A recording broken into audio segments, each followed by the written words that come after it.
Viewers welcome back in our programme. ਜੀ doctor ਸਾਹਿਬ, ਸਾਡਾ ਪਹਿਲਾ ਫੇਸਬੁੱਕ ਮੈਸੇਜ ਜਿਨ ਸਮੀਰ ਜੀ ਦਾ ਕਰਾਚੀ ਪਾਕਿਸਤਾਨ ਤੋਂ ਆਇਆ ਹੈ। ਕਿਹਨਾਂ ਦਾ ਜੀ? ਜਿਨ ਸਮੀਰ। ਅੱਛਾ ਜੀ। ਹਾਂ, ਇਹ ਲਿਖਦੇ ਹਨ, ਡਾਕਟਰ ਅਮਰਜੀਤ ਸਿੰਘ ਜੀ ਦੇ ਤਜਜ਼ੀਏ ਸੁਣਨ ਦੇ ਕਾਬਿਲ ਹੁੰਦੇ ਨੇ। ਮੈਂ ਸਿੱਖ ਨਹੀਂ ਹਾਂ, ਪਰ ਫਿਰ ਵੀ ਡਾਕਟਰ ਸਾਹਿਬ ਦਾ ਪ੍ਰੋਗਰਾਮ ਦੇਖਦਾ ਹਾਂ, ਚੰਗੀਆਂ ਗੱਲਾਂ ਕਰਦੇ ਨੇ। ਡਾਕਟਰ ਅਮਰਜੀਤ ਸਿੰਘ ਜੀ ਨੂੰ ISI ਦਾ ਏਜੰਟ ਕਹਿਣਾ ਮੁਨਾਸਿਬ ਨਹੀਂ ਹੈ, ਕਿਉਂਕਿ ਕਿਸੇ ਮੁਲਕ ਦੀ ਵੀ ਏਜੰਸੀ ਖੁੱਲ੍ਹੇਆਮ ਆਪਣੇ ਏਜੰਟ ਐਦਾਂ ਕਿਸੇ ਜਗ੍ਹਾ ਤੇ ਨਹੀਂ ਬਿਠਾਉਂਦੀ। ਜੀ ਡਾਕਟਰ ਸਾਹਿਬ, ਇਹਨਾਂ ਦਾ ਸਮੀਰ ਜੀ ਦਾ ਬਹੁਤ ਬਹੁਤ ਸ਼ੁਕਰੀਆ। ਉਹਨਾਂ ਨੇ ਸਾਨੂੰ ਕਰਾਚੀ ਤੋਂ ਲਿਖਿਆ ਪ੍ਰੋਗਰਾਮ ਉਹ ਦੇਖਦੇ ਨੇ, ਉਹਨਾਂ ਨੂੰ ਤਜਜ਼ੀਏ ਜਾਂ ਸਾਡੀ ਕਾਮੈਂਟਰੀ ਟਿੱਪਣੀਆਂ ਚੰਗੀਆਂ ਲੱਗਦੀਆਂ, ਇਸ ਲਈ ਵੀ ਸ਼ੁਕਰੀਆ।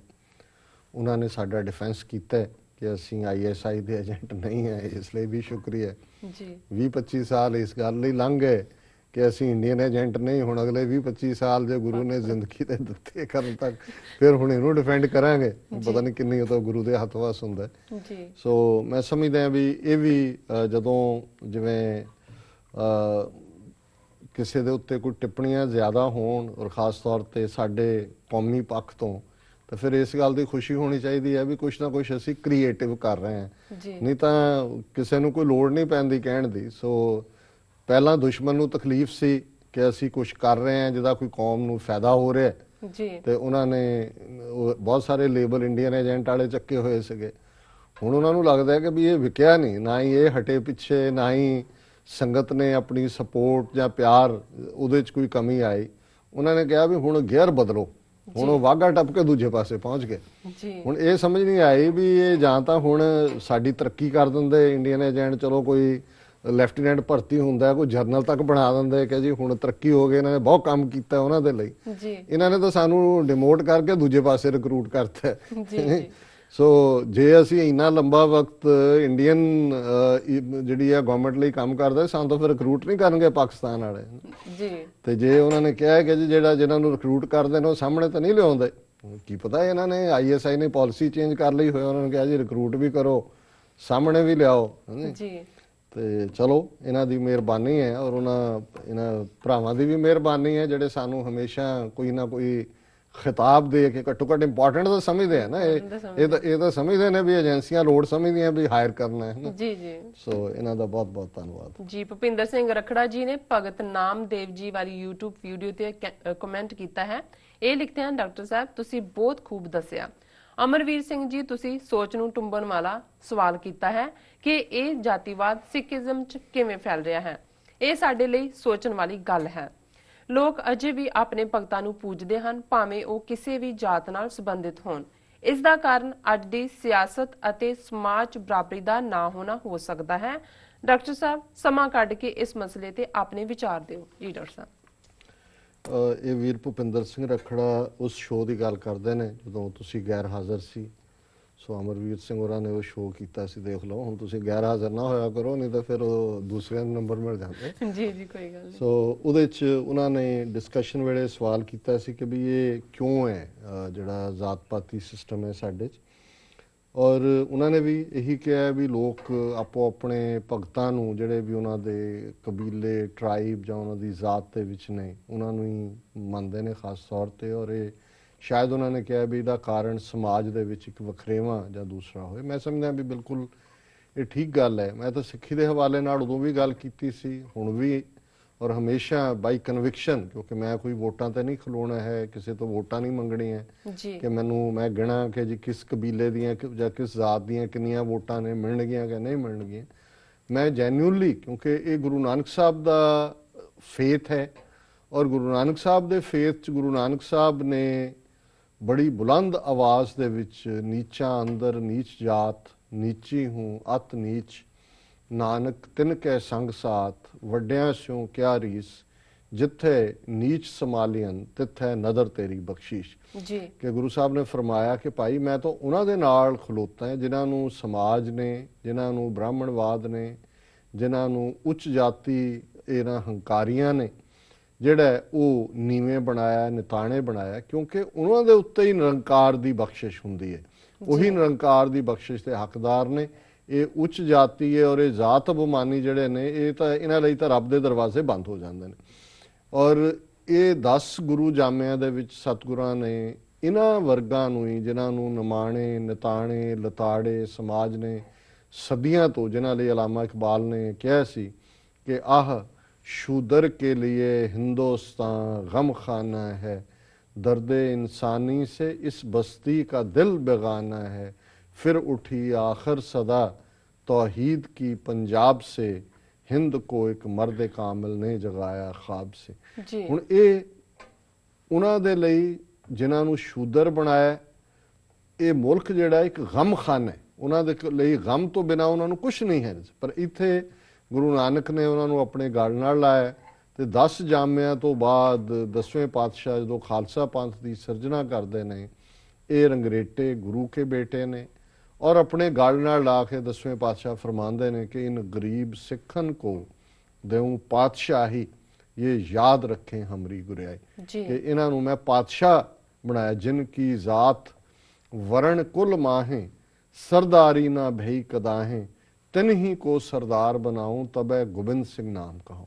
ਸੋ ਗੁਰੂ ਸਾਹਿਬ ਨੇ ਐਮਪਾਵਰ ਕੀਤਾ। ਪਰ ਮੰਦੇ ਭਾਗਾਂ ਦੀ ਗੱਲ ਜਾਂ ਸਾਡੇ ਤੇ ਪਏ ਬ੍ਰਾਹਮਣਵਾਦੀ ਅਸਰਾਂ ਦੀ ਗੱਲ ਕਹੋ ਕਿ 5 ਸਦੀਆਂ, ਲਗਭਗ 5.5 ਸਦੀਆਂ ਦਾ ਸਿੱਖ ਧਰਮ ਹੈ, ਸਾਡੇ ਮਨਾਂ ਚੋਂ ਮੰਨੂ ਚਾਣਕਿਆ ਇਹ ਬ੍ਰਾਹਮਣ ਨਹੀਂ ਨਿਕਲਿਆ। ਔਰ ਇਸ ਦਾ ਹੀ ਨਤੀਜਾ ਹੈ ਕਿ ਇਹ ਵਰਗ ਭਾਵੇਂ ਸਿੱਖੀ ਦੇ ਦਾਇਰਾਕਾਰ ਚ ਆਏ, ਗੁਰੂ ਸਾਹਿਬਾਨ ਨੇ ਇਹੀ ਨਹੀਂ ਕਿ ਉਹਨਾਂ ਨੂੰ ਆਪਣੇ ਗਲ ਨਾਲ ਲਾਇਆ। ਜਦੋਂ ਅਸੀਂ ਗੁਰੂ ਗ੍ਰੰਥ ਸਾਹਿਬ ਦੀ ਬਾਣੀ ਅੱਗੇ ਸਿਰ ਝੁਕਾਉਂਦੇ ਹਾਂ, ਉਹਦੇ 'ਚ ਭਗਤ ਨਾਮਦੇਵ ਜੀ ਬੈਠੇ ਨੇ, ਭਗਤ ਰਵਿਦਾਸ ਜੀ ਬੈਠੇ ਨੇ, ਭਗਤ ਕਬੀਰ ਜੀ ਬੈਠੇ ਨੇ, ਬਾਬਾ ਫਰੀਦ ਜੀ ਬੈਠੇ ਨੇ। ਹੁਣ ਉਹ ਜਿਨ੍ਹਾਂ ਨੂੰ ਇੱਕ ਪਾਸੇ ਬ੍ਰਾਹਮਣਵਾਦ ਨੇ ਮਲੇਸ਼ ਗਰਦਾਨਿਆ ਹੋਇਆ ਮੁਸਲਮਾਨਾਂ ਨੂੰ, ਔਰ ਜਿਹੜੇ ਭਗਤ ਕਬੀਰ ਜੀ, ਰਵਿਦਾਸ ਜੀ, ਨਾਮਦੇਵ ਜੀ, ਸਦਨਾ ਸੈਨ, ਇਹ ਸਾਰੇ ਨੇ, ਇਹ ਉਹ ਨੇ ਜਿਨ੍ਹਾਂ ਨੂੰ ਸ਼ੂਦਰ ਬਣਾਇਆ ਹੋਇਆ। ਪਰ ਗੁਰੂ ਸਾਹਿਬ ਆਪਣੇ ਨਾਲ ਬਿਠਾਉਂਦੇ ਨੇ, ਉਹ ਸਾਡਾ ਸਿਰ ਉਸ ਗੁਰੂ ਦੇ ਅੱਗੇ ਝੁਕਦਾ ਜਿਹੜਾ ਜਾਗਤ ਜੋਤ ਗੁਰੂ ਗ੍ਰੰਥ ਸਾਹਿਬ ਦੇ ਰੂਪ 'ਚ। ਪਰ ਜੇ ਸਾਡੇ ਮਨਾਂ 'ਚ ਸਮਾਜਿਕ ਪੱਧਰ ਦੇ ਉੱਤੇ ਨਫ਼ਰਤ ਹੈ, ਦੋਜਾਗੀ ਹੈ, ਅਸੀਂ ਉਹਨਾਂ ਨੂੰ ਉਹੀ ਸਮਝਦੇ ਹਾਂ, ਉਹਨਾਂ ਦੇ ਜਾਤ ਸੂਚਕ ਨਾਵਾਂ ਦੇ ਨਾਲ ਬੁਲਾਉਂਦੇ ਹਾਂ, ਉਹਨਾਂ ਨੂੰ ਜਿਹੜਾ ਠਿੱਠ ਕਰਦੇ ਹਾਂ, ਤੇ ਫਿਰ ਸਾਡੇ ਤੇ ਬ੍ਰਾਹਮਣ 'ਚ ਕੋਈ ਫਰਕ ਨਹੀਂ ਹੈ। ਫਿਰ ਇਹ ਹੈ ਵੀ ਉਹ ਵੇਦਾਂ ਨੂੰ ਮੰਨ ਕੇ ਉਹਦੇ ਆਧਾਰ ਦੇ ਉੱਤੇ ਕਰਦੇ ਰਹੇ ਡਿਸਕ੍ਰਿਮੀਨੇਸ਼ਨ। ਅਸੀਂ ਭਾਵੇਂ ਪੜ੍ਹੀ ਜਾਈਏ ਕਿ ਜੀ ਫੱਕੜ ਜਾਤੀ, ਫੱਕੜ ਨਾਉ ਇਹ ਰਿਜੈਕਟੇਬਲ ਹੈ, ਪਰ ਨਾਲ ਦੀ ਨਾਲ ਅਸੀਂ ਧਾਰਮਿਕ ਤੌਰ ਦੇ ਉੱਤੇ, ਹੁਣ ਤਾਂ ਚਲੋ ਉਹ ਕਾਫੀ ਹੱਦ ਤੱਕ ਉਸ ਪਾਰਟ 'ਚ ਕਮੀ ਆਈ ਹੈ, ਪਰ ਅੱਜ ਵੀ ਪੰਜਾਬ 'ਚ ਤੁਹਾਨੂੰ 2-4 ਇਸ ਕਿਸਮ ਦੇ ਥਾਂ ਮਿਲ ਜਾਣਗੇ ਜਿੱਥੇ ਦਲਿਤਾਂ ਦੀ ਐਂਟਰੀ ਦੇ ਉੱਤੇ ਪਾਬੰਦੀ ਹੈ, ਜਾਂ ਇਸ ਦਰਵਾਜ਼ਿਓਂ ਉਹ ਆ ਸਕਦੇ ਨੇ, ਉਸ ਦਰਵਾਜ਼ਿਓਂ ਉਹ ਨੇ। ਕਈ ਥਾਂ ਉਹਨਾਂ ਨੂੰ ਲੰਗਰ 'ਚ ਨਹੀਂ ਵੜਨ ਦਿੰਦੇ। ਇਹ ਪਾਠ ਨੂੰ ਜੇ ਅੱਗੇ ਜਾ ਕੇ ਚਲੋ ਧਾਰਮਿਕ, ਫਿਰ ਵੀ ਸ਼੍ਰੋਮਣੀ ਗੁਰਦੁਆਰਾ ਪ੍ਰਬੰਧਕ ਕਮੇਟੀ ਦਾ ਬਣਨਾ, ਉਸ ਤੋਂ ਬਾਅਦ ਕਾਫੀ ਤਬਦੀਲੀ ਹੋਈ। ਪਰ ਸਮਾਜਿਕ ਪੱਧਰ ਤੇ ਸਾਡੀ ਸੋਚ, ਤੇ ਜੇ ਮੈਂ ਵਿਆਹ ਸ਼ਾਦੀਆਂ ਦੀ ਗੱਲ ਕਰਾਂ ਫਿਰ ਤਾਂ ਮਰਡਰ ਹੁੰਦੇ ਨੇ ਇਸ ਮੁੱਦੇ ਦੇ ਉੱਤੇ।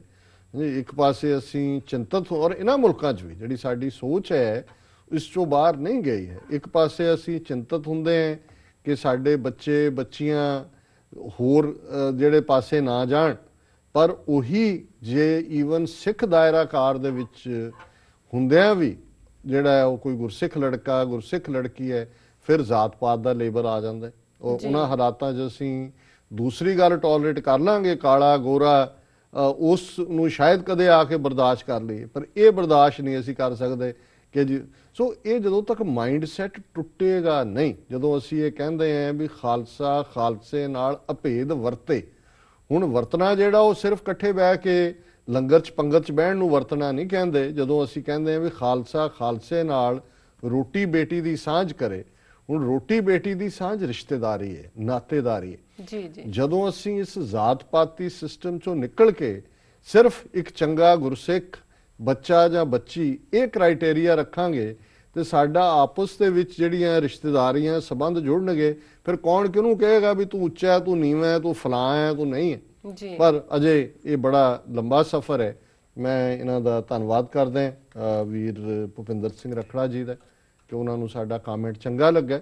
ਪਰ ਮੈਂ ਸਮਝਦਾ ਵੀ ਜੇ ਅਸੀਂ ਇਹਨਾਂ ਗੱਲਾਂ ਦੀ ਸ਼ੁਰੂਆਤ ਪਹਿਲਾਂ ਆਪਣੇ ਦਿਮਾਗਾਂ ਨੂੰ ਸਾਫ਼ ਕਰੀਏ, ਆਪਣੇ ਮਨ 'ਚੋਂ ਬ੍ਰਾਹਮਣ ਕੱਢੀਏ, ਇਹ ਜਿਹੜਾ ਜਾਲਾ ਸਾਡੇ ਦਿਮਾਗਾਂ 'ਚ ਵੜਿਆ ਹੋਇਆ ਹੈ, ਇਹ ਪ੍ਰਾਈਡ ਝੂਠਾ, ਕਿਹੜੀਆਂ ਜ਼ਾਤਾਂ ਕਿਹੜੀਆਂ ਪਾਤਾਂ, ਸਾਰੇ ਸ਼ੂਦਰਾਂ ਨੂੰ ਜਿਨ੍ਹਾਂ ਨੂੰ ਉਹਨਾਂ ਨੇ ਬਣਾਇਆ ਹੋਇਆ ਸੀ ਗੁਰੂ ਨੇ, ਉਹ ਸਟਰੈਂਥ ਜਿਹੜੀ ਆਈ ਉਸ ਧਰਤੀ ਤੇ ਜਿਹਨੇ ਸਾਨੂੰ ਰਾਜ ਸ਼ਕਤੀ ਤੱਕ ਪਹੁੰਚਾਇਆ, ਉਹ ਸਟਰੈਂਥ ਸਾਡੇ ਅੰਮ੍ਰਿਤ ਦੀ ਸੀ, ਉਹ ਅੰਮ੍ਰਿਤ ਜਿਸ ਨੂੰ ਸਭ ਨੇ ਮੂੰਹ ਲਾਇਆ। ਜੀ ਉਸ ਦੇ ਵਿੱਚ ਨਾਈ, ਛੀਂਬਾ, ਜੱਟ, ਝਿਓਰ, ਖੱਤਰੀ, ਪੰਜ ਅੱਡ ਅੱਡ ਜਿਹੜੇ ਉਹ ਖਿੱਤਿਆਂ ਚੋਂ ਆਏ ਉਹ ਗੁਰੂ ਦੇ ਪਿਆਰੇ ਬਣਦੇ ਨੇ। ਔਰ ਉਸ ਅੰਮ੍ਰਿਤ ਨੇ ਫਿਰ ਸਾਨੂੰ ਸਿੰਘ ਔਰ ਕੌਰ ਜਿਹੜਾ ਔਰ ਪਿਤਾ ਗੁਰੂ ਗੋਬਿੰਦ ਸਿੰਘ ਸਾਹਿਬ, ਮਾਤਾ ਸਾਹਿਬ ਕੌਰ ਵਾਸੀ ਆਨੰਦਪੁਰ ਦੇ, ਤੇ ਨਫ਼ਰਤ ਕਿਹਦੇ ਲਈ ਹੈ ਜਾਂ ਕਿਹੜਾ ਉੱਚਾ ਹੈ ਕਿਹੜਾ ਨੀਵਾਂ ਹੈ। ਜੀ ਜੀ ਬਿਲਕੁਲ। ਸੋ ਇਹਨਾਂ ਦਾ ਬਹੁਤ ਧੰਨਵਾਦ। ਔਰ ਮੈਂ ਅਕਸਰ ਇਸ ਇਸ਼ੂ ਤੇ ਦੁਖੀ ਵੀ ਹੁੰਦਾ ਹੈ ਕਈ ਵਾਰ, ਕਿਉਂਕਿ ਜਿਸ ਕਿਸਮ ਦਾ ਵਰਤਾਰਾ ਹੁੰਦਾ ਹੈ ਜਦੋਂ ਤੁਸੀਂ ਵਿਚਰਦੇ ਹੋ, ਬਹੁਤ ਸਾਰੇ ਜਿਹੜੇ ਵਿਚਾਰੇ ਸਫ਼ਰ ਕਰਦੇ ਨੇ ਉਹ ਆਪਣੀ ਕਹਾਣੀ ਸੁਣਾਉਂਦੇ ਨੇ, ਮੇਰੇ ਕੋਲ ਕੁਝ ਨਹੀਂ ਹੁੰਦਾ ਕਹਿਣ ਲਈ। ਮੈਂ ਤਾਂ ਇਹ ਕਹਿ ਕੇ ਸਟੇਟਮੈਂਟ ਇਹਨੂੰ ਵੀ ਸੈਗਮੈਂਟ ਨੂੰ ਕਲੋਜ਼ ਕਰਾਂਗਾ। ਮੈਂ ਤਾਂ ਹਮੇਸ਼ਾ ਇਹ ਮੈਂ ਬਿਲੀਵ ਕਰਦਾ ਇਹ ਗੁਰੂ ਸਾਹਿਬਾਨ ਦਾ ਹੀ ਜਿਹੜਾ ਹੈ ਉਹ ਆਈਡੀਅਲ ਹੈ ਕਿ Sikhs of the Dalits, by the Dalits, for the Dalits. इन गरीब सिखन को देऊं पातशाही, ये याद रखे हमरी गुरियाई। सिੱਖੀ ਨਿਮਾਣਿਆ ਨਿਤਾਣਿਆ ਉਹਨਾਂ ਸਾਰਿਆਂ ਦੀ ਹੈ। ਇਸ ਦੇ ਉੱਤੇ ਕਿਸੇ ਦੀ ਕੋਈ ਇਹ ਜਗੀਰ ਨਹੀਂ ਹੈ, ਕਿਸੇ ਨੂੰ ਕੋਈ ਹੱਕ ਨਹੀਂ ਹੈ ਕਿ ਆਪਣੇ ਕੋਈ ਜ਼ਾਤ ਅਭਿਮਾਨ ਦੇ ਵਿੱਚ, ਕੋਈ ਜ਼ਮੀਨ ਦੇ ਅਭਿਮਾਨ 'ਚ, ਕੋਈ ਕਿਸੇ ਹੋਰ ਚੀਜ਼ 'ਚ ਬਾਕੀਆਂ ਨੂੰ ਨਫ਼ਰਤ ਕਰੇ ਜਾਂ ਕਿਸੇ ਨੂੰ ਨੀਵਾਂ ਦਿਖਾਏ। ਅਸੀਂ ਸਾਰੇ ਹੀ ਗੁਰੂ ਦੇ ਬੱਚੇ ਬੱਚੀਆਂ, ਤੇ ਇਸੇ ਹੀ ਸਪਿਰਿਟ ਦੇ ਨਾਲ ਅਸੀਂ ਜੇ ਤੁਰਾਂਗੇ ਤੇ ਫਿਰ ਗੁਰੂ ਦੀ ਬਖਸ਼ਿਸ਼ ਵੀ ਹੈ, ਕਿਉਂਕਿ ਗੁਰੂ ਉਸ ਖਾਲਸੇ 'ਚ ਬੈਠਾ ਜਿੱਥੇ ਜ਼ਾਤ, ਰੰਗ, ਨਸਲ, ਧਰਮ, ਜੈਂਡਰ ਦੇ ਵਿਤਕਰੇ ਤੋਂ ਬਿਨਾਂ ਜਿਹੜਾ ਹੈ ਉਹ ਗੁਰੂ ਦੇ ਨਾਲ ਪਿਆਰ ਦਾ ਹੀ ਉਹ ਰਿਸ਼ਤਾ ਹੈ। ਔਰ ਗੁਰੂ ਸਾਹਿਬ ਨੇ ਇਹ ਆਪਣਾ ਆਪਾ ਖਾਲਸੇ ਦੇ ਵਿੱਚ ਰੱਖਿਆ ਹੋਇਆ ਹੈ। ਖਾਲਸਾ ਮੇਰੋ ਰੂਪ ਹੈ ਖਾਸ, ਖਾਲਸੇ में हो करो निवास। जात पाती सिख दे विच गुरु कदे नहीं आके बैठेगा। जी डॉक्टर साहब, इस नाल ने ब्रेक व्यूअर्स तुसां इस तरह बने रहो, मिलते हैं कमर्शियल ब्रेक तो बाद।